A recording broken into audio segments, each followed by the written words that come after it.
Good morning, greetings friends, and welcome to The Bright Side, your nutritional program dedicated to the understanding of the vast world of nutrition and nutritional supplementation. I'm your host, Pharmacist Ben, nutritional pharmacist from Boulder, Colorado. I use nutritional supplements where other healthcare practitioners use toxic pharmaceutical drugs and sometimes deadly medical procedures. If you suspect that there are natural nutritional roads to your health and vitality and well-being and to addressing your health challenges, whatever they may be, but you don't know where to begin, you have come to the right place. As you listen to The Bright Side every day, you are more and more in control of your body, you are more and more knowledgeable, and you know you can overcome any health challenge. That is why we are here every day on The Bright Side, helping clear up the sometimes confusing world of nutrition and nutritional supplementation. Over the last 33 years of practicing pharmacy, I have seen drug-free recoveries from diabetes, hypertension, obesity, skin diseases like acne, psoriasis, eczema, rosacea, digestive ailments, autoimmune issues of all kinds, recoveries that by the standards of modern medicine can only be called a miracle, but what is in the world of the body, what is in the world of biology, standard operating procedure. Because the human biological system is a healing system, it's a regenerating system. It is designed divinely to heal and renew itself on a moment-to-moment basis. And while some folks may call that a miracle, it really is just the way the body works. If you have questions about health, nutrition, prescription drugs, if you want to wean yourself off your meds and get on a good nutritional supplement program, we are here for you. We want to be your go-to resource for all things health and nutrition. 844-236-6010 is our number, 844-236-6010. If you have questions about the longevity products, the longevity business, health challenges you or a loved one may be dealing with, ingredients, formulations. If you have questions about our Truth Skin Health products, which are all available at truthtreatments.com, truthtreatments.com. We welcome your calls at 844-236-6010. You don't have to have a question. If you just have a comment or a success story you'd like to share, if you just want to contribute to the conversation, we love hearing from you at 844-236-6010. Let's make this program a dialogue program rather than a monologue program. I want to hear what you guys have to say about anything we're talking about here today. We've been talking about the stress response and estrogen. If you're on estrogen replacement therapy, I'd love to hear from you what you think about your hormone replacement therapy. If you're on progesterone cream, if you're curious about it, we'd love to hear from you. 844-236-6010 is our number on The Bright Side. If you want to purchase longevity products, go to brightsideben.com, pharmacistben.com, or criticalhealthnews.com. You can purchase longevity products off the websites. You can also click on the Join the Team link at brightsideben.com, pharmacistben.com, or criticalhealthnews.com. If you want to sign up to join the Brightside Ben team for a one-time $30 fee, you can be in business for yourself. You can start a longevity business and help spread the word about the power and importance of a good nutritional supplement program. Make some money while you're doing it.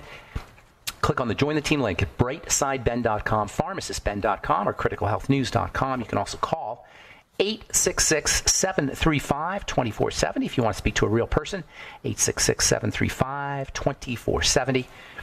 If you want to purchase longevity products, or if you want to purchase Truth products, I should say, Truth Skin Health products, go to truthtreatments.com. And if you'd like to check out our Truth nutritional supplements, go to truthnnourishment.com. We've got blog posts, news stories, lots of good health information on all our websites, also videos on all our websites as well. Truthnnourishment.com, truthtreatments.com, pharmacistben.com, criticalhealthnews.com, or brightsideben.com. All right. Thanks for joining us once again on The Bright Side. We've been talking about the stress response for a while. We've been covering estrogen and its relationship to the stress response. And I was interested to see an article that showed up on my news feed today. Stress and blood vessel problems. Turns out that hypertension is related to stress. I've been saying this for years. And now we've got research evidence from JAMA Cardiology and research from Emory University School of Medicine. Researchers have uncovered an important risk pathway for cardiovascular disease by utilizing an off-cited fear, public speaking, to measure how stress changes the lining of blood vessels. They did measurements on patients, I suppose you'd say, on subjects who were public speaking or who were afraid of public speaking. You know, that's the number one fear, is public speaking. And the Emory University research team studied 569 people with known fear of public speaking, and they were asked to undergo a mental stress test. And long story short, the end results showed that there were specific types of blood vessel issues associated with the stress response. These were blood vessel issues that were linked to vasoconstriction, blood vessels closing, and vasodilation, blood vessels opening up. This, you don't need a research study to show this, though. Everybody knows that when they get scared, they get white as a ghost. When you're white as a ghost, that means the blood is being redirected to different parts of your body. And this is the important point. The stress response, one of the major signs of the stress response is a redirection and a rerouting and a change in how blood flows through the body. And this involves closing and opening of blood vessels, and it also involves a thickening and thinning of the blood itself, which means that when you're under stress, your blood is going to have a different consistency, and when you're under stress, your blood is going to be routed differently. This is all controlled by how blood vessels are open and closed, and by the thickness and thinness of the blood. When we were growing up, when the body was evolving on the African savanna many hundreds of thousands of years ago, if you were bitten by a lion or a tiger, in order for the blood to not flow all over the African savanna and for you to bleed to death, what the body ended up developing was a system for clotting the blood. Blood clotting is a sign of the stress response. Blood clotting is a sign that the body is under duress. That's why when you have surgery, they'll give you blood thinners, because one of the ways the body responds to the intense stress of a surgical procedure, we may think surgery is important, and surgery might be important, but to the body, it's a major emergency. And one of the ways the body responds to this major emergency of the surgical procedure is by clotting, or by clotting the blood. Well, that's why they give you blood thinners. What does that tell you? That tells you blood-thinning drugs are a way that the medical model or pharmacy or doctors will modify the stress response of blood clotting. Blood-thinning drugs are major toxins. Probably the most toxic of all the drugs are the blood-thinning drugs, because when the blood wants to clot, it wants to clot. You got to really use heavy-duty poison, literally heavy-duty poison, to thin the blood. When the body wants to clot the blood, it wants to clot the blood. It doesn't want anybody messing around with that. So the drugs they give you are super toxic. Likewise with blood pressure drugs. The two most toxic classes of drugs, or among the two most toxic classes of drugs, are the blood-thinning drugs and the antihypertensive drugs. The blood pressure drugs, so-called beta blockers, and calcium channel blockers. Those are the major types of antihypertensives, and they are highly toxic. The doses you take are potent at 10 milligrams or 15 milligrams or 50 milligram strengths, which are very tiny amounts of medicine. When you take a blood pressure drug, a beta blocker drug for your blood pressure, or a calcium channel blocker drug for your blood pressure, you're taking a serious poisonous substance. And you can sugarcoat it all you want. You don't have to call it a poison. You can call it a medicine. You don't have to call it a toxin. You can call it a pharmaceutical. But it is a deadly poison. And if you took too much, you would die. And by too much, I'm saying if you took maybe 4 or 5 times your dose, you get really, really sick and perhaps die. The so-called therapeutic window on beta blockers and calcium channel blockers and blood-thinning drugs is very narrow. Therapeutic window, meaning this tiny little amount, window, I suppose you could say, that where you have to be in order to get effects without getting toxicity. Long story short is you don't want to be playing around with your blood, with your circulatory system, with a prescription drug unless you have an emergency. And yes, there are emergencies, and if you have a surgical procedure, perhaps you need a blood-thinning drug. But get off it as soon as you can. And if you have a problem with blood thinning, or if your blood is too thick, I should say, it's not moving around as effectively, or if you have high blood pressure, that doesn't mean that your only solution is a prescription drug. In fact, that's a very poor solution, even though in an emergency situation you may need it. What you want to do is you want to figure out how to relax the body. Now, you can relax the body with mental strategies, emotional strategies, and you can relax the body by staying off of the wrong kinds of foods. Foods represent major stressors on the body. And, of course, the hormones estrogen and cortisol are involved as well. We're going to talk about that when we come back from our break. I'll tell you about another article here from the American Physiological Society. Chronic estrogen exposure linked to high blood pressure. This is another thing that gynecologists and OBGYNs and physicians know, that during menopause and when changes occur in estrogen, blood pressure tends to go up because estrogen is a stress hormone. All right, I'm Pharmacist Ben. 844-236-6010 is our number. You're listening to The Bright Side.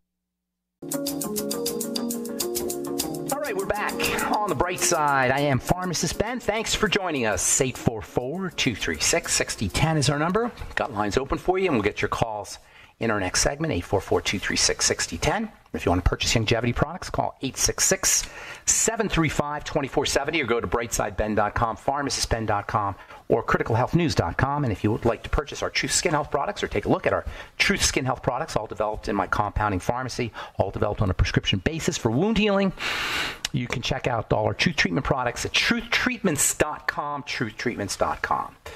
Okay, so we're talking about the stress response, estrogen's relationship to the stress response. Only God knows why somebody would take an estrogen pill, which amps up the stress response. There's much better alternatives. If you're using estrogen replacement therapy, you should know that there's serious problems associated with estrogen replacement therapy. From the American Physiologic Society, chronic estrogen exposure is linked to high blood pressure. It's not linked to high blood pressure just because it amps up high blood pressure. It's linked to high blood pressure because it's a stress hormone. It amps up the stress response. It amps up all stress chemicals. In fact, do you know cholesterol goes up when you're under stress? Acute cholesterol responses to mental stress and change in posture. This is from the Archives of Internal Medicine. Acute mental stress. And who doesn't have acute mental stress in this day and age? Acute mental stress can produce rapid elevations in serum cholesterol concentration. It can also increase hematocrit. That means it makes your blood thicker. It increases your cholesterol. It increases your estrogen. It makes your blood thicker. These are all signs of the stress response. And when you take estrogen in the form of estrogen replacement therapy, you're telling the brain that there's a stress. You're telling the brain that there's stressors. And when they give you so-called, and I say so-called, bioidentical hormone therapy, there's no such thing as bioidentical hormones. There's no such thing.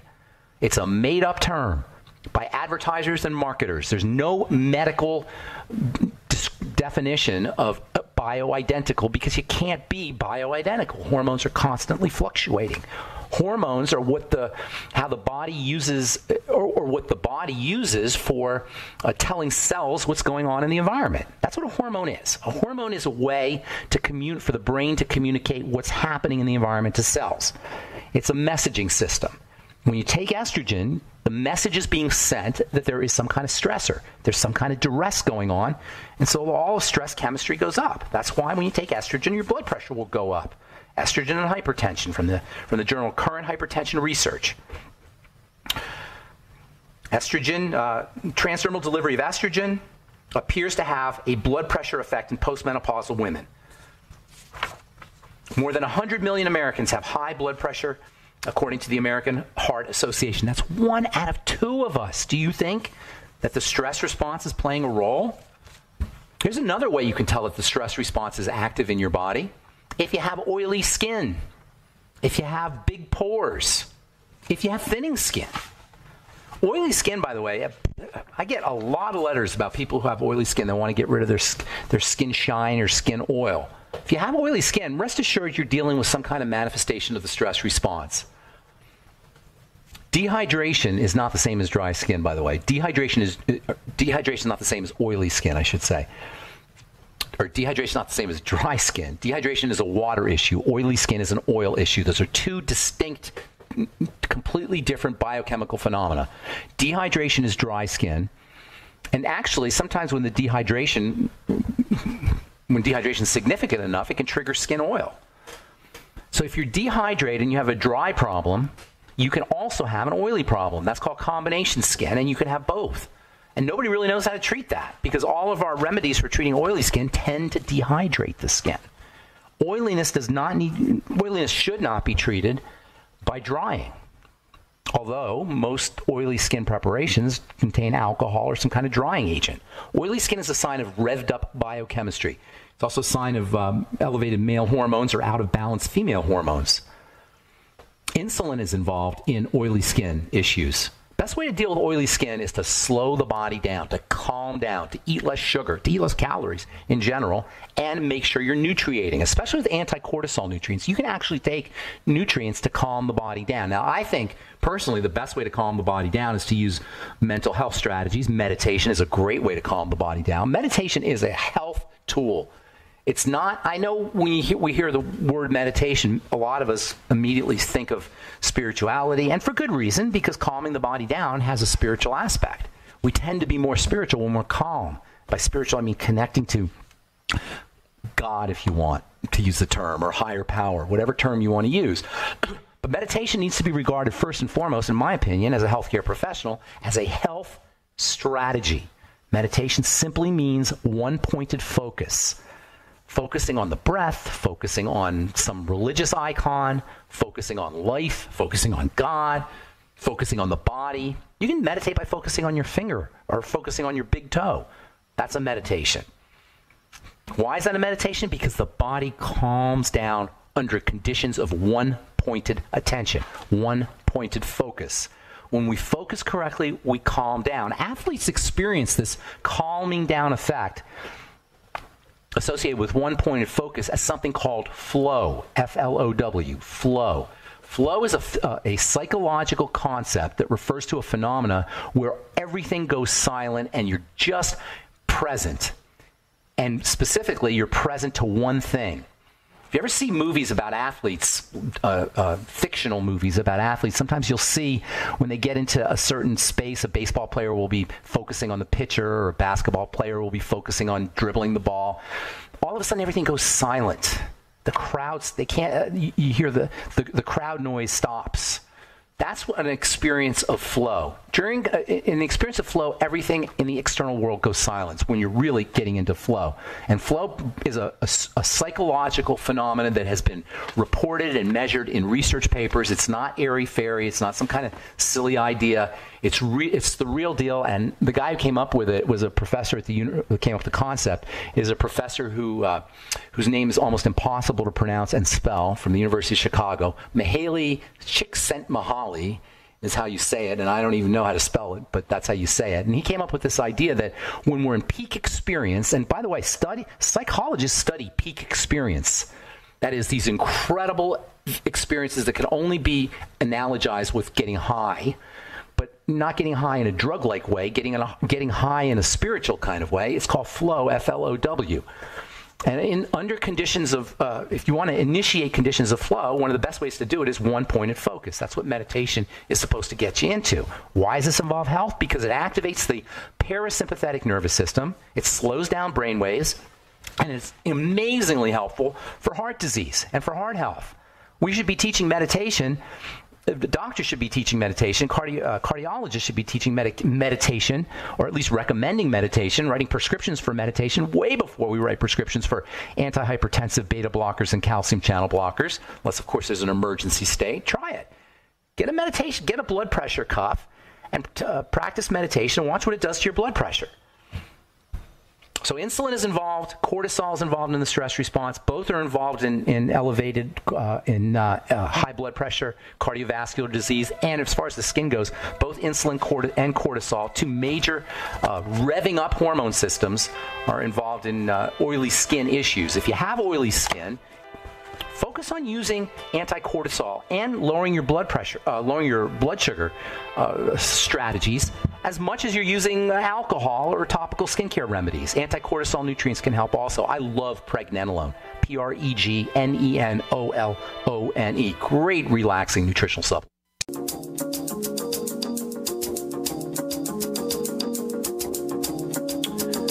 Back on the bright side, I am Pharmacist Ben. 844-236-6010 is our number. Got lots of folks who want to talk to us today, so I think, see if there's anything I want to tell you. I think we'll get to the phones. We'll take our phone calls. Let's see here. We'll take our phone calls now. We'll go to Shirley in Florida, who's been holding on a really long time to talk to us. What's going on, Shirley? Hey, how are you? I'm doing good. Thanks for calling. What's up? I had talked to you before. I was a girl that got real sick from the diverticulitis and had the breakdown of the body, blah, blah, blah. Remind me here. You got diverticulitis. You had diverticulosis and it got infected? Well, what happened, it was real, real bad, and they gave me so many antibiotics that they gave me the wrong kind, and my body got so inflamed that I lost all kinds of weight, and it ate all my muscle, all my fat, and then went after my skin tissue. I went to Mayo, and they told me that my body had started to decompose because it was feeding on itself to stay alive. Oh, my goodness. It was really hard. Yeah, it was horrible. It was like 3 years ago. So I've talked to you a couple times. I'm doing really good. I mean, I have fought because I won't give up.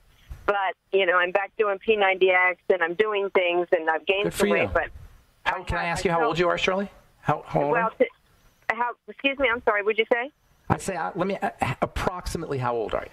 I'm 63. Okay. You sound good, though. Okay. You feeling better? Yeah, I'm feeling tons better. I mean, like I said, I won't give up the fight. But it's changed my whole body. My face got thin, and I take bioidentical hormones. That was like my real question. Okay. What are you taking? Well, right now I'm taking a Vivel patch, and I'm taking progesterone that I get at a compounding pharmacy. I know, I say bioidentical. I really don't know what I'm talking about. I just take this, and I take Armour Thyroid. I take 45 milligrams. And my skin has gotten very thin, and it's gotten some red. I used to have, perfect skin, and for my age, I looked, really good, and I'm determined to get back. But I just want to know, what I did this morning is I went to talk to a doctor that I did some research on about hormones, and he does pellets. And I just really wanted to go and get some information and get some really good blood work so I know exactly where I am. And a pellet is just a slow-release form of a hormone. Is it estradiol, like the Vivel? It's estradiol. Plus, I wanted to tell you too. I'm taking DIM because I did some research on that too, because you don't want estrol to overtake, there's no way to control all that. And DIM is I know quite a bit about DIM. DIM was developed by a Boulder, Colorado physician who I knew, and I was actually one of the first guys to work with it back in the early 90s or the mid 90s. So I know quite a bit about DIM.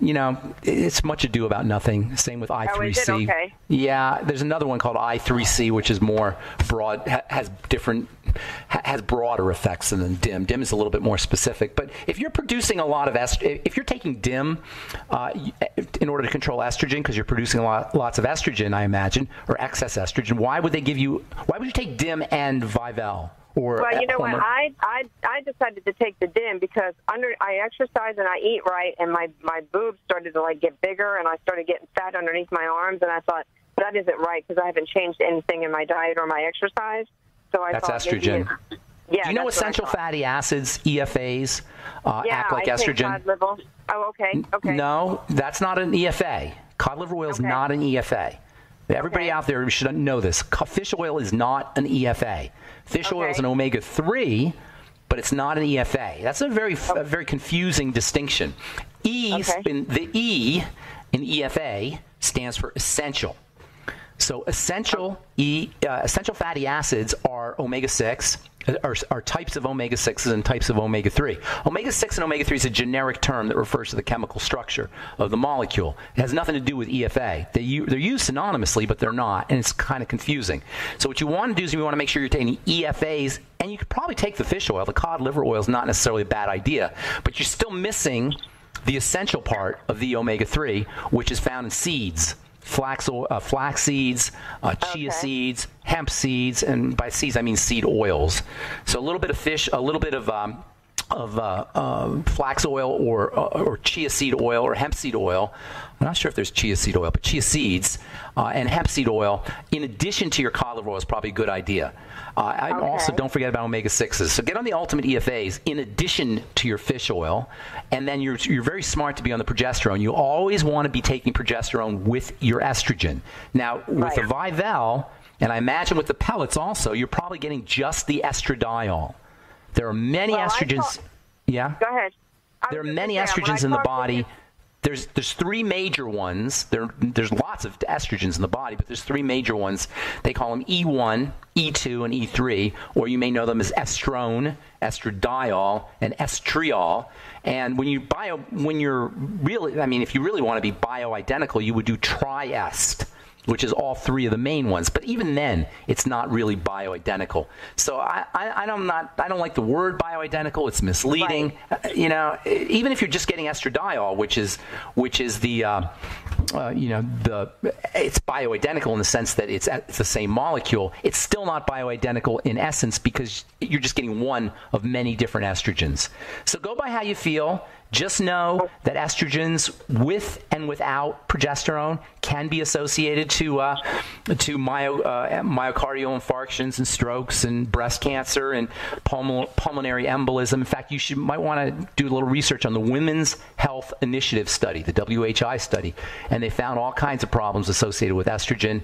And these were drug estrogens, not necessarily the bioidentical form, but still, estrogen is a risk factor for cancer. It's a stress hormone. It's just yucky stuff. See if you can get away with just progesterone.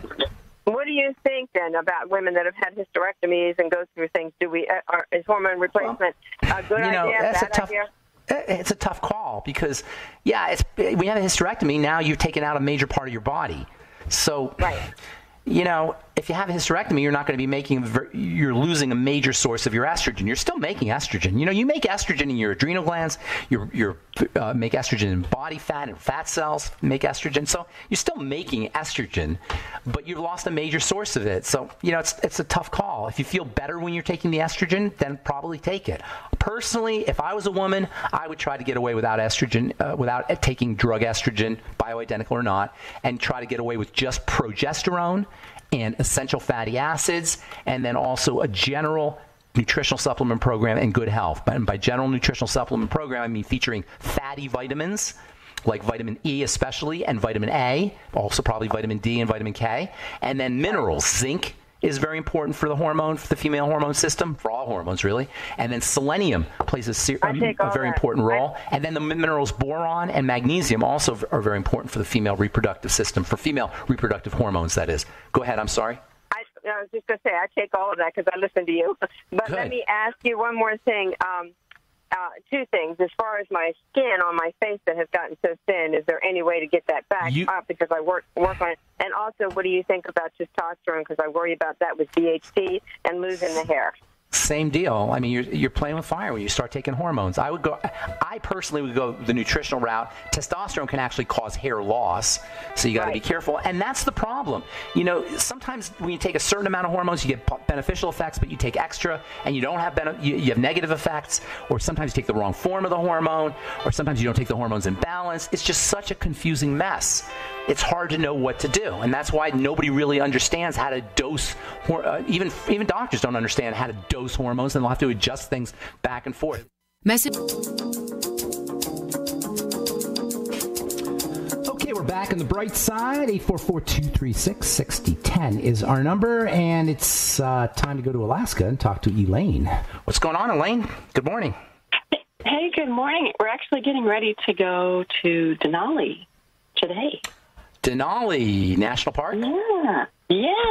What are you going to do? Camper. What's that? Camper right now and just go see how beautiful it is. And we won the road lottery, so we actually get to drive in. And that's what is the road lottery? What does that mean? You're not allowed to drive in the national park, and at the end of the season, I think it was like $15. You just put it in, and then you might win it. And so we get to go on Friday the 13th. Well, I hope you don't have any bad luck with any grizzly bears or anything out there. Yeah. Have you ever seen a grizzly bear up close in Denali? Actually, right here in Anchorage, across the highway. So that was interesting. Really? You saw it like you were on one side of the highway and the grizzly was on the other? Basically, like I-25, our highway here, and now he just came out and just cried, "Oh, car, slam on the brakes!" Wow, that's impressive. That's one. Yeah, Alaska's amazing for that. You got when you're driving, you're doing active scanning. You just have to kind of keep your eyes open for wildlife, for sure. So what's going on? How can we help you today, Elaine? Yeah, I've got a patient in her 60s with a ruptured appendix. Not good. They take it out? Or they took it out, I imagine, right? I'm assuming. Yeah, I'm going to see her next week. You know what the appendix does? Well, bacteria, good bacteria. Yeah, it's like a warehouse of good bacteria. I remember when I was growing up, probably they used to tell you the appendix was just a vestige; it didn't do anything, and you could just take it out, no problem. Anybody who's had their appendix taken out, especially early, a lot of times kids or teenagers will have their appendix removed, is setting themselves up for digestive health issues the rest of their life. The appendix is incredibly, incredibly important for the digestive system.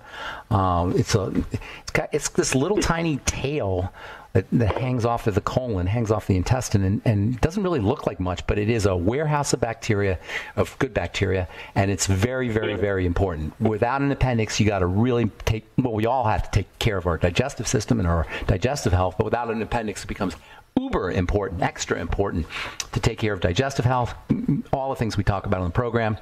You really don't have room or you don't have any wiggle room, so to speak, if you have your appendix taken out when it comes to your digestive health and when it comes to your food choices. You really, really got to be paying attention to food choices. Without an appendix, you're setting yourself up for intestinal problems, for gallbladder problems, food allergies, food allergy issues, malabsorption issues, which of course can tumble out of control and cause all kinds of secondary health problems. It really is a big mess without an appendix. Right. But if it ruptures, it ruptures. I mean, there's not much you could do. In fact, it can kill you if it ruptures. Because it has all those bacteria.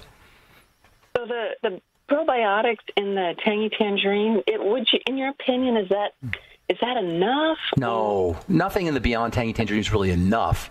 The Beyond Tangy Tangerine is like the minimum wage. It's like the bare bones basic. It's what everybody needs as a basic. Do you understand what I'm saying? It's valuable because it provides you with the basics. But we deserve more than minimum wage. We deserve more than the basics. So the Beyond Tangy Tangerine should be used for people who have never supplemented before, or if you want to just top off your tank, so to speak. In other words, you're supplementing, but you want to top off your nutrient tank during the middle of the day. If you're supplementing, it'll give you some extra nutritional value in the middle of the day when you're not taking your supplements. Or if you're just one of those people that doesn't feel like supplementing, but you want to do something, the Beyond Tangy Tangerine is the basics. But no, you need way more than the Beyond Tangy Tangerine. Okay. Any other recommendations for her? Yeah, absolutely. In fact, it's pretty much everything we talk about with food and digestion here. Number one, stay away from problem foods. Number two, supplementing with a good probiotic supplement, whether it's the Nightly Essence from Longevity or whatever you decide to do. Number three, vegetable juices with the fiber, like a Vitamix, not a juicer, but something that keeps the fiber. Making sure she's using fiber, flax seeds, ground up flax seeds. You want to make sure she's staying regular bowel movements. Go by digestive symptomology, gas, bloating, any kind of digestive discomfort to adjust your nutritional protocol and your food protocol. Glutamine powder. Zinc carnosine is a specific type of zinc that can be helpful. Apple cider vinegar and digestive enzymes with all your meals. Lecithin, bile salts, lecithin granules, bile salts. The amino acids taurine and glycine can be helpful for building bile. So just a zillion different ways you can go, but focus on digestive health. Number one, bone soup is another good one.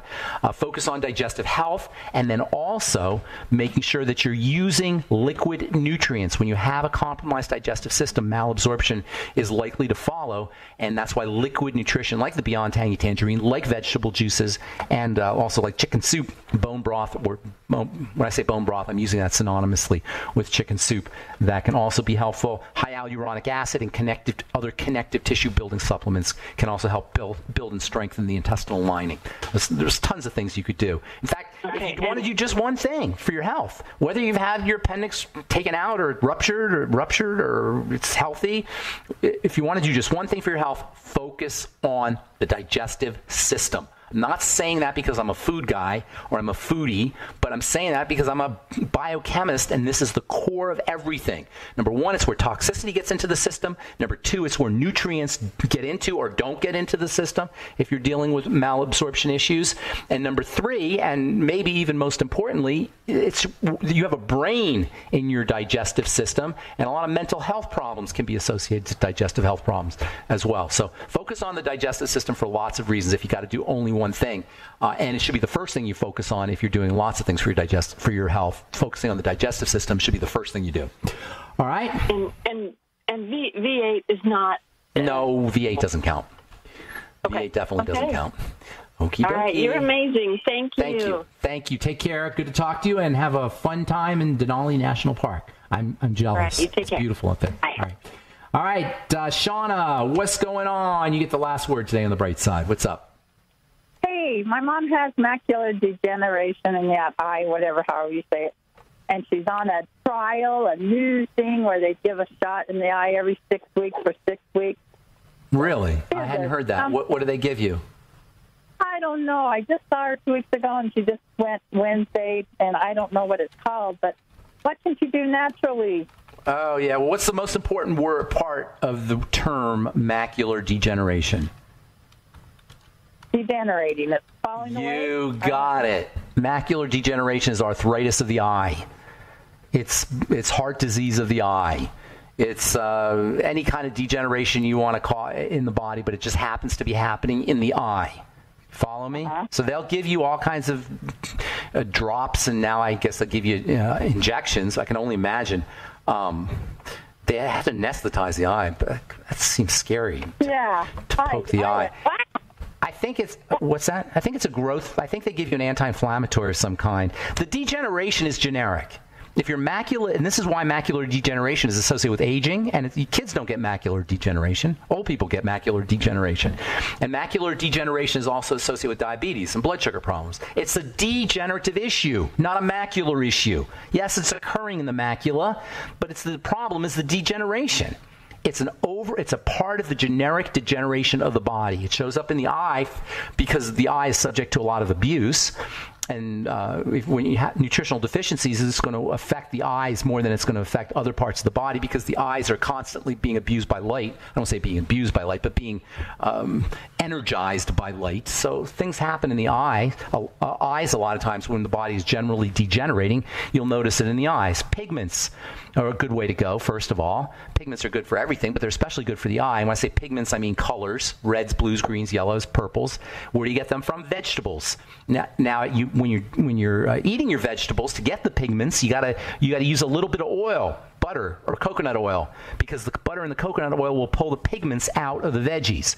So braise your broccoli or your eggplant or your blueberries. Put a little oil or a little butter with your blueberries to pull those pigments out and make them easier to get into your bloodstream. A bonus, the pigments will also protect your skin from photo damage. So the pigments have anti-wrinkle effects. Use eye nutrients. Longevity has a couple really good ones, the Occutive and the Vision FX. You can use both of those. And then there's individual nutrients that are good for the eyes, but good for everything, but also good for the eyes. Taurine, Taurine, the amino acid taurine. Zinc.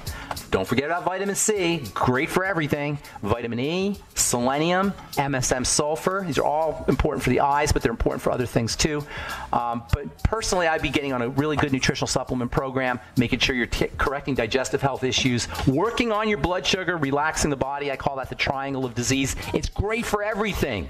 There's no special diseases when it comes to reversing because the body breaks down as a system. That's so important to recognize. Thanks for your call, Shauna. Appreciate it. Health is so much simpler than we've been led to believe, and it's not a medical issue. Health is not about medicine, although sometimes you do need medicine. I'm Pharmacist Ben. Thanks for listening to The Bright Side, friends. Have yourselves a wonderful, beautiful, awesome, spectacular day. We'll talk to y'all later. Bye for now.